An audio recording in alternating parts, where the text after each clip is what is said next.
Bom dia, boa tarde, boa noite, galera. Vamos ouvir mais um podcast de diálogo interreligioso. Vamos ouvindo a nossa musiquinha. Muito bom. Ouçam o barulhinho da água. Fechem os olhos, isso. Fechem os olhos. Façam esse exercício de fechar os olhos.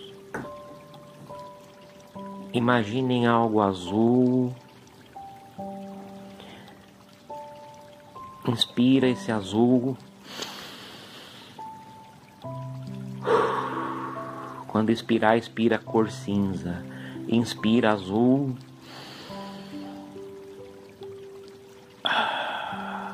Respira na cor cinza. Vamos nos acalmando, nos equilibrando, isolando tudo de negativo que tenta chegar em nós, agradecendo a Deus por tudo. Isso, vamos ouvindo nossa musiquinha, nosso barulhinho de água.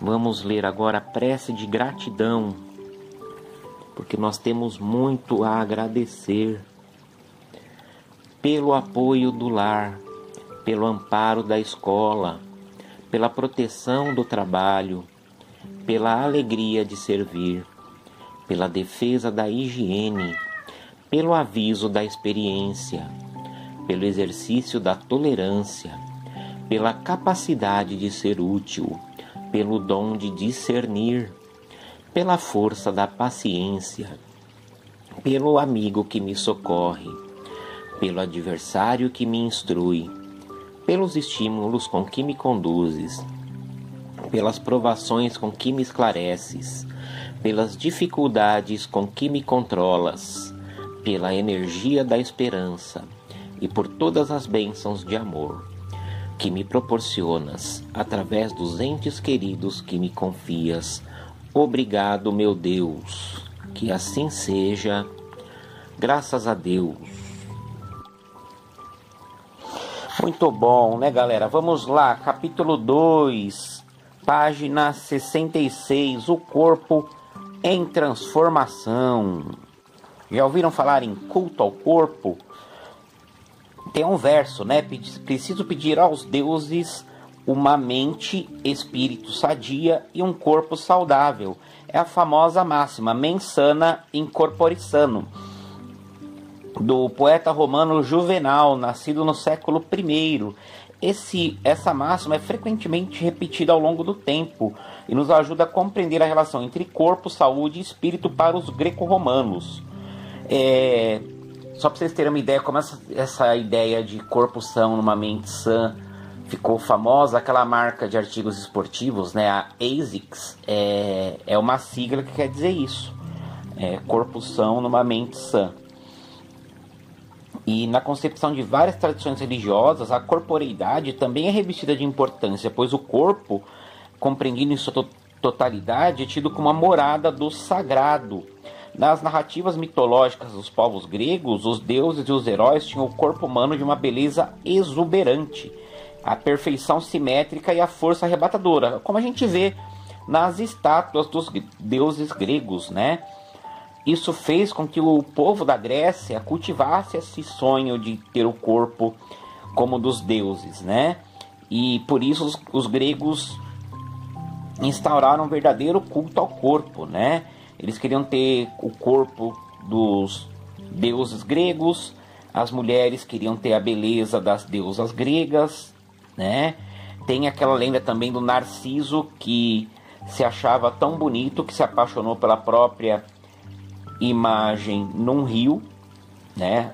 A imagem dele foi no rio beber água, viu a própria imagem no rio, se apaixonou por ela, e algumas lendas dizem que ele morreu de tristeza por não conseguir se aproximar de novo da imagem. Outros dizem que ele tentou abraçar e beijar a si mesmo, morreu afogado no rio, né?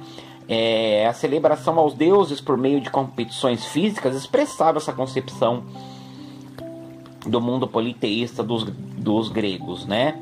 Eles se viam semelhantes aos deuses em quase tudo, menos a imortalidade, força, velocidade e beleza. Ter um corpo forte, rápido e belo era uma forma de se aproximar dos deuses e com isso da perfeição. Ou seja, quem tivesse o corpo bonitão, saradão, estaria próximo aos deuses. Os Jogos Olímpicos, né, que existem até hoje, eles eram uma celebração aos deuses. Eram realizados de 4 em 4 anos em homenagem a Zeus, na cidade de Olímpia, lá na Grécia. E era um evento religioso, só ia homem lá, era disputado, só ia homem para praticar, para disputar e para assistir, né? E os atletas competiam para mostrar mais coragem, força e para obter fama e glória para si e para sua cidade, né? Os melhores atletas eram muito cultuados pelos gregos. O culto ao corpo pelos romanos, diferente dos gregos, né? Era através da luta. Então os romanos cultuavam o corpo através da luta, principalmente dos gladiadores, né? Elas começaram como um sentido religioso, né? Como os ritos fúnebres e sacrificiais, depois viraram o entretenimento da época. A gente pode dizer que os gladiadores eram o UFC da época dos romanos, né? As pessoas se divertiam ao ver aquelas lutas, né? E era um culto ao corpo marcado pela violência e agressividade. O culto ao corpo também se liga ao sagrado. O banho, por exemplo, é visto como uma forma de purificar o corpo. Muitas religiões tinham uma ideia de banhar o corpo para ele ser purificado ritualmente, né? Por exemplo, se a gente vê o livro do Levítico lá na Bíblia, tem várias passagens que fala de que após a pessoa ter contato com algo sujo, por exemplo, o corpo de um morto, ou ter contato com um excremento, a pessoa deveria se lavar para se purificar, né? Ao longo da história do cristianismo, a visão de corporeidade sofreu diversas mudanças, né? Porque teve influências de outras correntes do pensamento. Por isso, para voltar às origens do pensamento cristão, é possível entender o lugar que a corporeidade recebe na visão cristã do ser humano e a contribuição específica dessa visão para a humanidade. O ser humano foi modelado com o pó do solo, recebeu de Deus o sopro da vida e tornou-se um ser vivente. E Deus viu que tudo o que havia feito era bom. Nessa tradição, o ser humano é a unidade composta de corpo e alma. A vida e as ações de Jesus apontaram para essa mesma visão e para o valor da corporeidade, demonstrando preocupação com quem sofria em seu corpo as consequências de uma sociedade injusta, né? Jesus percorria todas as cidades e aldeias, ele ensinava o reino de Deus nas sinagogas, enquanto curava as doenças e enfermidades do corpo. Além disso, Jesus sempre olhava para as pessoas que precisavam de justiça, né, que precisavam de melhores condições de vida, para os que não tinham o que comer, para os que não tinham o que vestir e onde morar, né? E, bom, outro pensador cristão chamado Tomás de Aquino, ele vai dizer que o ser humano não é apenas uma alma, mas um conjunto composto de alma e corpo.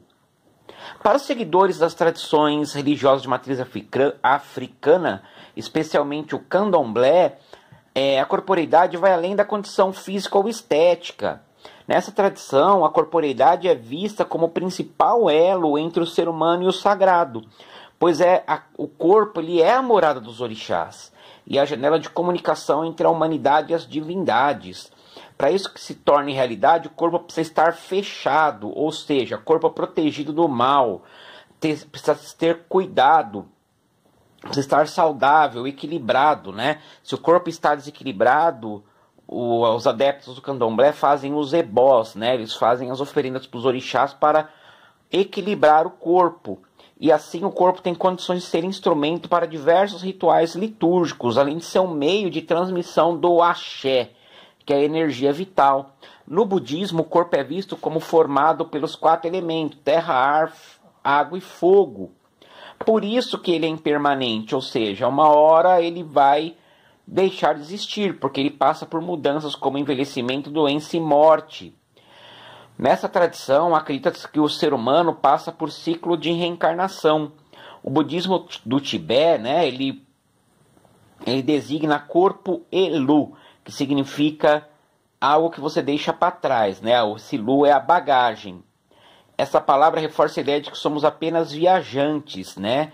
Nós estamos nesse corpo, mas é temporário. Não adianta a gente se apegar a esse corpo, a essa vida, a esses bens materiais, porque nós estamos com eles por apenas pouco tempo. No hinduísmo existem os sadhu, né, que são pessoas que se dedicam às práticas espirituais e à busca de Deus. São homens sagrados, né, que usam pintura facial com diversos formatos e cores, conhecida como tilak. Né? Ela pode ocupar toda a face, porém o de maior significado está na testa, que funciona como o terceiro olho. O simbolismo do tilak é rico de significados, mas de uma maneira geral é a marca sagrada que explicita qual vertente do hinduísmo o sadhu segue. A do deus Shiva ou a de Vishnu. Né? Ele é um selo que consagra o corpo como a morada da divindade que ele invoca, além de ser um escudo que o protege e o livra de todo o mal. Na sociedade, de modo geral, o modelo ideal de beleza e perfeição física a ser atingido é norteado pelos padrões ditados pela moda e pela mídia. Mas essa preocupação com o corpo não é algo novo. Lá na Grécia Antiga, os jovens sacrificavam até 8 horas nas academias e ginásios para conquistar o corpo perfeito. Isso porque era para os homens ter um corpo bonito e musculoso símbolo de bênção e amor dos deuses, era considerado sinal de virtude e inteligência. Ou seja, o exterior revelava o interior. Atualmente, muitos jovens, com tantas transformações físicas e psicológicas típicas dessa fase da vida, passam por um tempo considerável sonhando com um corpo perfeito. E para tornar esse sonho realidade, sacrificam-se fazendo dietas de emagrecimento ou exercícios extenuantes em academia, esquecendo-se que cada pessoa tem suas próprias características físicas. E o pior, que o livro não cita, muitos, tanto homens quanto mulheres, mais homens, né, abusam dos esteroides anabolizantes, que são substâncias que fazem com que as pessoas ganhem massa muscular muito rápido. Isso é verdade, as pessoas ganham mesmo massa muscular muito rápido, né? Os esteroides anabolizantes fazem com que as pessoas ganhem muita massa muscular e percam muita gordura, mas por outro lado causam muitos problemas de saúde, né? Desde problemas de disfunção sexual e infertilidade até problemas mais graves como o câncer. E muitas vezes também o corpo sofre violência física, né? Infelizmente, aqui no Brasil, todo ano 50 mil mulheres denunciam abusos sofridos dentro e fora de casa, né? Tanto assédio físico e moral, como também abuso sexual, infelizmente. E na adolescência, todos passam por várias transformações físicas e psicológicas. E é isso que é causa de insatisfação de grande parte dos adolescentes que desejam ter um corpo dentro dos parâmetros ideais da sociedade, né? Só que, gente, todo corpo passa por transformações e o importante é que o nosso corpo é a morada de Deus, é um presente que Deus nos deu e que vai voltar para Deus um dia. Então nós temos que ter cuidado com o nosso corpo. Beleza, galera? Vamos desacelerando um pouquinho, respirando, ouvindo a musiquinha, ouvindo o barulhinho de água. Até a semana que vem, galera. Um beijo. Uou!